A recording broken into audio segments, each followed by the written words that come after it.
सत्याची बाजू मांडणारे हक्काचं न्यूज चॅनल। डिसेंबर महिन्यात 2,47,00,000 महिलांपर्यंत लाडकी बहीण योजनेचा लाभ पोहोचलाय। अदिती तटकरे। डिसेंबर महिन्यात लाडकी बहिणींना लाभ दिला तो 2,47,00,000 महिलांपर्यंत पोहोचला होता। काही तक्रारी प्राप्त झाल्या होत्या, काही महिलांनी स्वतःहून सांगितलं। जे काही डुप्लिकेशन झालेले आहेत त्यात सुधारणा होतीये। धनंजय मुंडे बद्दल तटकरे यांची प्रतिक्रिया। या संदर्भात त्यांची जी काही चर्चा आहे ती मुख्यमंत्र्यांसोबत झालेली आहे।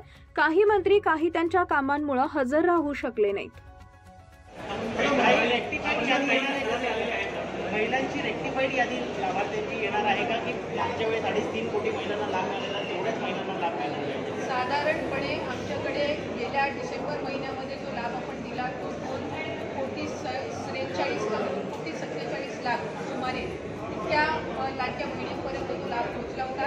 काही तक्रारी आमच्याकडे प्राप्त झाल्या, काहींनी स्वतःहून सुद्धा त्यांचा जो लाभ आहे त्यांना उत्पन्नामध्ये वाढ झाली आहे किंवा कुठे डुप्लिकेशन झालेलं आहे, त्यांनी दुबार भरलेला आहे किंवा एका योजनेचा लाभ घेतलेला आहे ते त्यांना 2-3 महिन्याच्या कालावधीमध्ये जाणवलेला आहे। कारण बऱ्याचशा वेळेला जो या योजनेचा लाभ आहे तो 3 महिन्याचा एकत्र सुद्धा आम्ही वितरित केलेला आहे दिवाळीच्या पार्श्वभूमीवर, त्याच्यामुळे त्यावेळेला त्यांच्या लक्षात आलेलं आहे। त्यामुळे साधारणपणे जे डुप्लिकेशन झालेले आहेत, ज्यांनी वेगवेगळ्या योजनांसहित त्या योजनेचा लाभ घेतलेला आहे तसे असतील किंवा 2 वेळा अर्ज भरलेले असतील किंवा एखाद्या योजनेचा लाभ घेतलेला असेल तर असे साधारणपणे जे आहेत ते कमी होतील।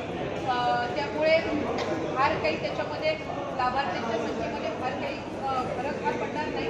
स्वइच्छेने आणि अशा काही क्रॉस व्हेरिफिकेशनमध्ये किंवा खालून स्थानिक प्रशासनामधल्या ज्या तक्रारी आलेल्या आहेत त्यातून जे काही थोडीफार कमी होईल आणि इतर जे क्रॉस व्हेरिफिकेशन आहे ज्यांचं उत्पन्नाचं आणि इतर दाखले अजून सबमिट झालेले नाही आहेत हे ग्रॅज्युअली होत राहील।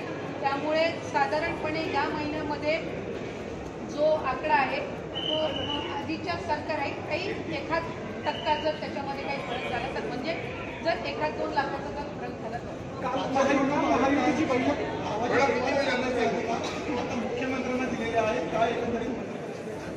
तर मंत्रिमंडळाच्या याच्यामध्ये सर्व मंत्री महोदय असतील, आमचे दोन्ही उपमुख्यमंत्री असतील, त्यांच्या उपस्थितीमध्ये तो झालेला निर्णय शेवटी राज्याचे मुख्यमंत्री म्हणून आमचं सगळ्यांचंच त्या ठिकाणी करतात आणि तो अधिकार हा राज्याच्या मुख्यमंत्र्यांना फडणवीस साहेबांना मंत्रिमंडळाच्या बैठकीमध्ये सर्व मंत्र्यांच्या एकंदर शिफारसीने त्या ठिकाणी देण्यात आले।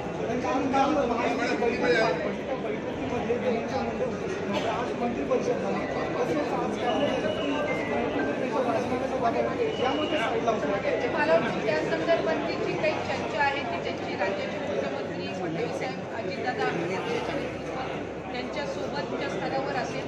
आज काही पूर्वनियोजित कार्यक्रमामुळे ते मंत्रिमंडळाच्या बैठकीमध्ये नव्हते, कारण त्यांनी त्या संदर्भातली जी माहिती आहे ते मुख्यमंत्री महोदयांना आणि दादांना त्या ठिकाणी दिलेली होती, त्याच्यामुळे ते आज नव्हते। आणखीन 1-2 मंत्री काही पूर्वनियोजित कार्यक्रमामुळे येता आले नव्हते, कारण इतर वेळेला आमचा जो कॅबिनेटचा दिवस असतो हा मंगळवारचा असतो। आज काही मंत्र्यांचे त्या ठिकाणी कार्यक्रम होते, त्यांनी त्या पद्धतीनं मुख्यमंत्र्यांकडनं पूर्व परवानगी घेऊन त्या ठिकाणी मंत्रिमंडळाच्या बैठकीमध्ये।